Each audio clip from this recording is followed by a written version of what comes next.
श्रीस्तनाभरणं तेजः श्रीरंगे शयमाश्रये चिंतामणिमिवोद्वान्तमुत्संगे अनंत भोगिनः।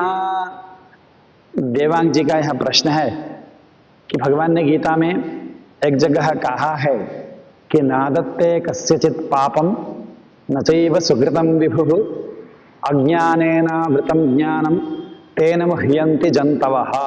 एक जगह तो ये कहा है भगवान ने, और दूसरे जगह कहा है सर्वधर्मान् परित्यज्य मामेकं शरणं व्रज अहं त्वा सर्वपापेभ्यो मोक्षयिष्यामि मा शुचः। तो ये बातें दोनों परस्पर में टकराती हैं। कैसे टकराती हैं? 5वें अध्याय में कह रहे हैं नादत्ते कस्यचित् पापम, किसी का पाप लेता नहीं है प्रभु, किसी का पाप नहीं लेता। लेने का मतलब क्या है? किसी का पाप हरता नहीं है, किसी के पाप को मिटाता नहीं, यही तात्पर्य है। न कस्यचित् पापम अपनुदति, यही अर्थ है वहां। और एक जगह कह रहे हैं अहं त्वा सर्वपापेभ्यो मोक्षयिष्यामि, तुम्हारे समस्त पापों को मैं मिटा दूंगा। तो भगवान वास्तव में हमारे पापों को मिटाते हैं या नहीं? 5वें अध्याय में नहीं मिटाऊंगा, प्रभु नहीं मिटाता है कह रहे हैं। नादत्ते कस्यचित् पापम, किसी के पाप को नहीं मिटाता है कह रहे हैं। और 18वें अध्याय में कह रहे हैं अंतिम में अहं त्वा सर्वपापेभ्यो मोक्षयिष्यामि, तुम्हारे समस्त पापों को मैं मिटा दूंगा। तो ये दोनों बातें परस्पर में टकरा गई भगवत गीता में। एक जगह बोल रहे हैं पापों को नहीं हटाऊंगा, पापों को नहीं हटाता है प्रभु, पापों को नहीं हटाता है, ये बोल रहे हैं एक जगह। नादत्ते कस्यचित् पापम, कस्यचित् पापम न आदत्ते, किसी की भी पाप को नहीं लेता वो, माने नहीं हरता है, नहीं स्वीकार कर, मतलब नहीं मिटाता है। और 18वें अध्याय में क्या बोल रहे हैं? मोक्षयिष्यामि, पापेभ्यो मोक्षयिष्यामि। तो बातें टकराई। तो इसके लिए क्या करना चाहिए? 5वें अध्याय के प्रकरण को समझना चाहिए। 5वें अध्याय में भगवान, अब क्रम से बताता हूं। 3रे अध्याय में भगवान ने कर्मयोग के ज्यायस्ता, कर्मयोग की श्रेष्ठता को बताई 3रे अध्याय में। क्यों? क्योंकि वो करने में सुकर है, कर्मयोग करना आसान है, ज्ञान योग बड़ा दुष्कर है। 4th अध्याय में ज्ञान योग का निरूपण किया। अब 5वें अध्याय में क्या कह रहे हैं? जिसको आत्मदर्शन करना हो, आत्मदर्शन करने की इच्छा रखने वाले, अपने आत्म साक्षात्कार को चाहने वाले जो अधिकारी हैं, उनको चाहिए कि वो कर्मयोग में लगे, कर्मनिष्ठा में लगे, क्योंकि ज्ञान निष्ठा से भी शीघ्र फल प्रद है कर्मयोग। कर्मयोग करने से ज्ञान निष्ठा से भी शीघ्र फल प्राप्ति होती है। ये बात कहनी है 4थे अध्याय में। और एक बात बोलनी है भगवान को कि कर्मयोग में अकर्तृत्व का अनुसंधान करना चाहिए। मैं करता नहीं हूं, कर्तापन, अपने में जो कर्तापन है, मैं करता हूं, मेरे करने से सब हो रहा है, अपने में जो कर्तृत्व बुद्धि है उसका संन्यास करना है, कर्तृत्व संन्यास, कर्तृत्व त्याग करना है। ये 2 बातों को प्रधान रूप से 5वें अध्याय में भगवान निरूपण करेंगे। तयोस्तु कर्म संन्यासात् कर्मयोगो विशिष्यते, बोल ही रहे हैं भगवान, 5वें अध्याय में ही बोल रहे हैं कि कर्म संन्यास से, कर्म संन्यास शब्द से वहां कर्म त्याग माने ज्ञान निष्ठा को बताना चाह रहे हैं। ज्ञान निष्ठा से कर्मयोगो विशिष्यते, कर्मयोग विशिष्ट है। और विशिष्टता का कारण क्या है वो 3रे अध्याय में बता चुके हैं। वही भगवान ने कर्मयोग की विशेषताओं को तो बता दिया। संन्यासस्तु महाबाहो दुखम आप्तुमयोगतः, वहां बोल रहे हैं योग युक्तो मुनिर् ब्रह्मा न चिरेणाधिगच्छति। योग माने कर्मयोग में युक्तता होनी चाहिए, वो सब भगवान ने उपदेश किया। अब ये जो प्रश्न है, ये प्रश्न कहां आता है? तो भगवान ने कर्तृत्व त्याग के उपाय, कर्तृत्व त्याग करना चाहिए वो बता रहे हैं। कैसे बता रहे हैं? नैव कंचित करोमीति युक्तो मन्येत तत्त्ववित्, मैं कुछ नहीं करता हूं ऐसा उसको समझना चाहिए, मैं करता नहीं हूं। क्या है वो श्लोक?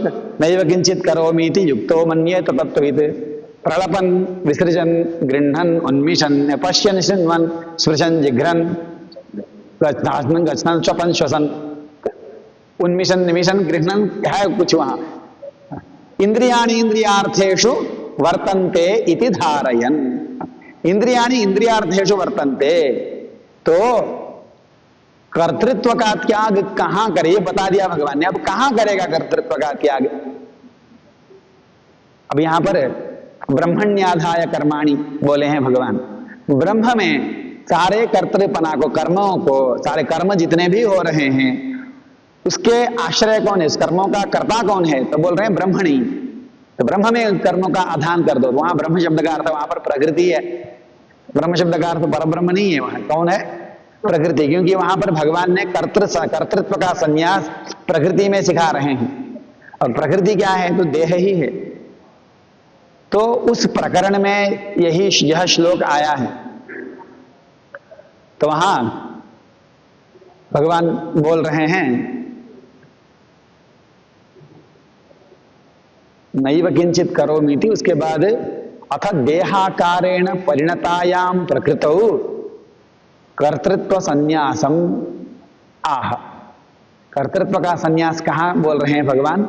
देहाकार के रूप में परिणत जो ये प्रकृति है, शरीर ही प्रकृति है, इस शरीर में ही कर्तृत्व का न्यास कर दीजिए। यही कर रहा है, मैं कुछ नहीं कर रहा, आत्म वस्तु कुछ नहीं कर रहा। ये सिखाने के बाद आत्मा क्या करता है? आत्मा का स्वरूप क्या है? आत्मा कुछ भी नहीं करता है। तो उस प्रकरण में 2 श्लोक है, उसमें दूसरा श्लोक यह है नादत्ते कस्यचित् पापम न चैव सुकृतम विभुः, ये बोल रहे हैं। तो प्रभु माने क्या? अकर्मवश्यः। क्या?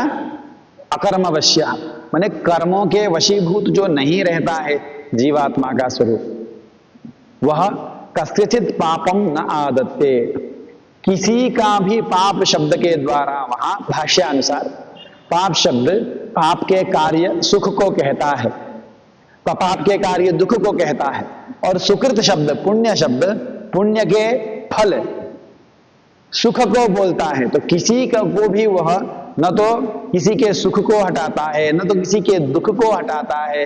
मैं किसी मतलब लोक का अपकार भी मैं नहीं करता, लोक को उपकार भी मैं नहीं करता।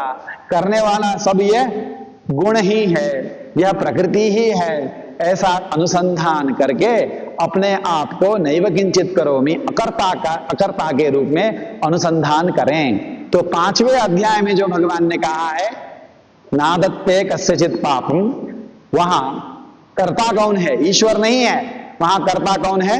जीव है, जो अधिकारी है, जो कर्मयोग कर रहा है। जो कर्मयोग कर रहा जो अधिकारी है वह क्या करे? उसका स्वभाव क्या होता है कि वो किसी को भी किसी के भी सुख का निमित्त नहीं बनता, किसी के सुख को हरता नहीं, किसी के दुख को भी मिटाता नहीं, कोई उसका प्रतिकूल भी नहीं होता, कोई उसका अनुकूल भी नहीं होता। कोई प्रतिकूल हो, अनुकूल हो, तो अनुकूल में प्रवृत्ति और प्रतिकूल से निवृत्ति होती है। तो उसकी समस्त प्रवृत्ति निवृत्ति शून्यता को बताने के लिए यह श्लोक आया हुआ है।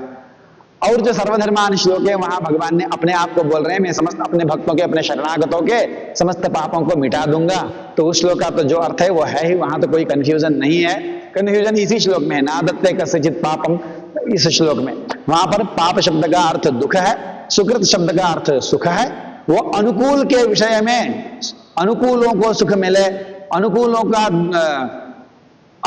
का उनका दुख में हर लो, प्रतिकूलों के सुख को हर लो, ऐसा अनुकूल को देख के और प्रतिकूल को देख के उसकी प्रवृत्ति निवृत्ति नहीं होती है, उसमें कोई भी प्रवृत्ति नहीं होती है। सारी की सारी प्रवृत्तियों को वो किसमें मानता है? शरीर में ही मानता है। अपने स्वरूप को वो एकदम असंग अकर्ता मानता है। यह बताने के लिए यह श्लोक आया है, इसलिए दोनों श्लोकों में कोई विरोध नहीं है। श्रीमते रामानुजाय नमः।